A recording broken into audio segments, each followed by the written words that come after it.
ირაკლი კობახიძე პუტინის გვერდით თურქმენეთში პრემიერ-მინისტრის პოსტზე მყოფი კობახიძე ოკუპანტი ქვეყნის პრეზიდენტთან ერთად აშხაბადში მშვიდობისა და ნდობის საერთაშორისო წლისადმი მიძღვნილ ფორუმს ესწრება. დასავლეთის მიერ სამხედრო დამნაშავედ აღიარებულმა პუტინმა სიტყვით გამოსვლისას მშვიდობაზე და სახელმწიფოებს შორის ღია ურთიერთობების მნიშვნელობაზე ისაუბრა. გამოსვლას კობახიძეც უსმენდა. მთავრობის ადმინისტრაციის ცნობით ფორუმზე სიტყვით მანაც უნდა ისარგებლოს.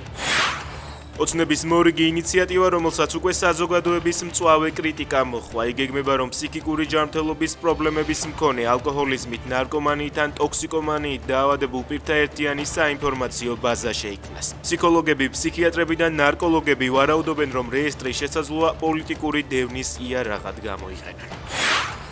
ცნობილი დიზაინერი დათუნა სულიკაშვილი ნარკოდანაშაულის ბრალდებით დააკავეს. მას აღკვეთის ღონისძიების სახით პატიმრობა უკვე შეეფარდა. სულიკაშვილს განსაკუთრებით დიდი ოდენობით ნარკოტიკის შეძენა შენახვას ედავებიან.